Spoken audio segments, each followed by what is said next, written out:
ना अफवाहें, ना सनसनी, ना हवा हवाई बातें, सत्य और तथ्यों के साथ खबरों की तह तक।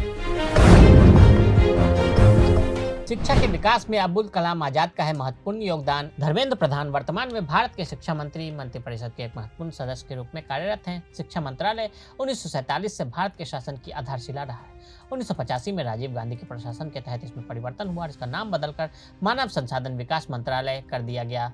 हालांकि हाल के दिनों में प्रधानमंत्री मोदी के नेतृत्व में राष्ट्रीय शिक्षा नीति 2020 की शुरुआत के साथ एक महत्वपूर्ण नीति बदलाव हुआ, जिसमें मंत्रालय को अपने मूल नाम शिक्षा मंत्रालय से फिर से पहचाना जाने लगा। भारत के पहले शिक्षा मंत्री अब्दुल कलाम आजाद स्वतंत्र भारत के पहले शिक्षा मंत्री थे। वो भारतीय राष्ट्रीय कांग्रेस के प्रमुख नेता थे, जिसने ब्रिटिश शासन से भारत की आज़ादी के लिए लड़ाई लड़ी थी। आजाद न केवल एक राजनीतिज्ञ थे, बल्कि एक धार्मिक विद्वान, लेखक और कवि भी थे। उन्हें मौलाना की भी उपाधि दी गई। उन्हें उपनाम आजाद से जाना जाता था। आजाद ने कविता लिखी और धर्म और दर्शन पर चर्चा भी की। उन्होंने एक पत्रकार के रूप में प्रसिद्धि प्राप्त की, ब्रिटिश शासन की आलोचना करने वाले लेख लिखे और भारतीय राष्ट्रवादी आंदोलन का समर्थन किया। आजाद ने खिलाफत अभियान में महत्वपूर्ण भूमिका निभाई और महात्मा गांधी से भी मुलाकात की, जिससे वह गांधी के अहिंसक विरोध के प्रबल समर्थक बन गए। आजाद 35 साल की उम्र में भारतीय राष्ट्रीय कांग्रेस के एक सबसे कम उम्र के अध्यक्ष बने। उन्होंने धारासान सत्याग्रह जैसे महत्वपूर्ण विरोध प्रदर्शन का भी आयोजन किया और हिंदू मुस्लिम एकता, धर्मनिरपेक्षता, समाजवाद के लिए भी काम किया। उनकी अध्यक्षता के दौरान ब्रिटिश शासन के खिलाफ भारत छोड़ो आंदोलन शुरू किया गया, जिसके कारण उन्हें अन्य कांग्रेस नेताओं के साथ कारावास में भी डाल दिया गया।